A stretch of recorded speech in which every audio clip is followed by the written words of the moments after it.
Good morning. Today's Bible study comes from the book of Philipians, chapter 4, verses 15 through 18, and reads as follows.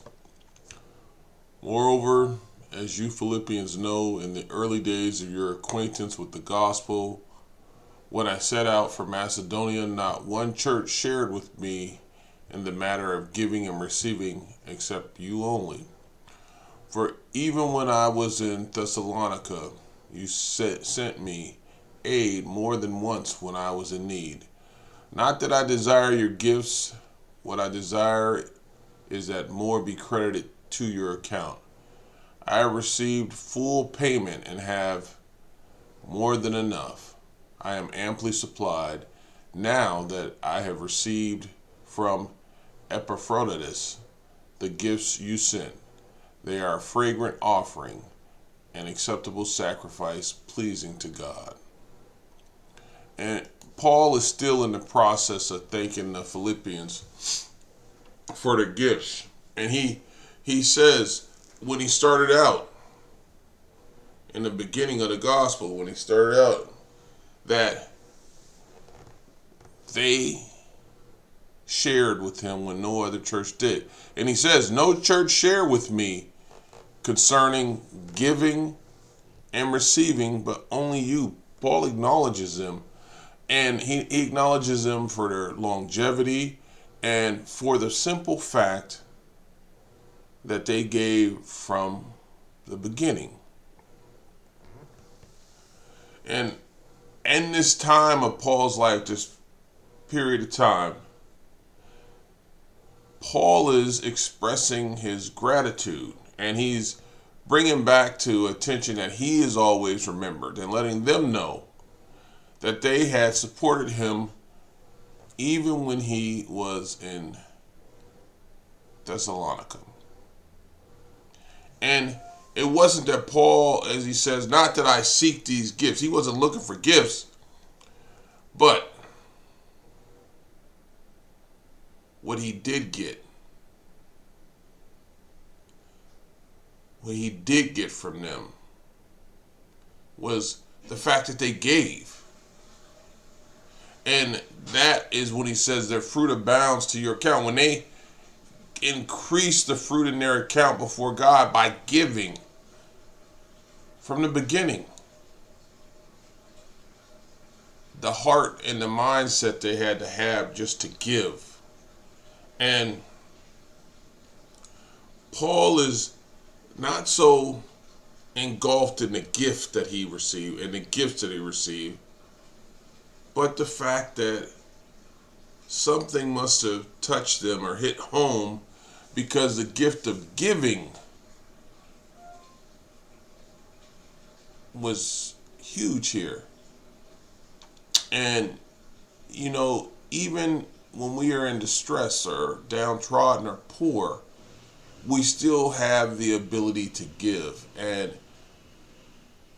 they were never less forgiving. We can't outdo the Lord, but we should share with one another. We should give to one another. We should help one another.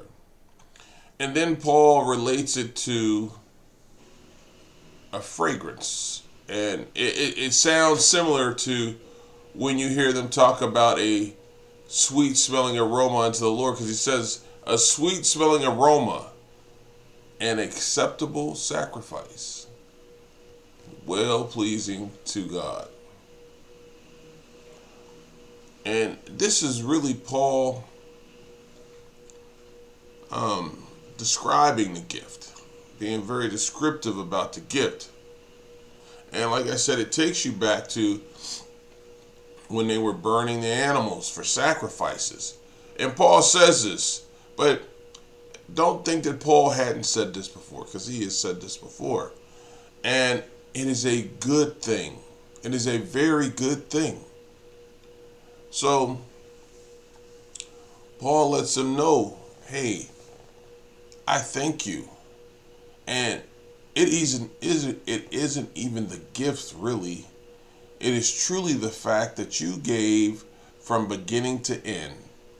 You didn't marginalize your giving based on how you were doing. You just gave. And he says there will be extra in your account. He has received everything that you sent him. So Paul is really expressing his thanks for the giving. The gifts are great, but the giving was even better. And he even says that when you look at in 17, it says, not that I desire your gifts. He says, I want more to be given to you in your account. He says, I'm good with the gifts. I'm good as I am. But now I want more to be credited to your account. He has more than enough. Sometimes we should be thankful and remember when somebody gives to us to not just thank them for the gift, but to actually thank them for the thought, the time of giving to us. Because the thought and the action always outweighs the gift. Amen.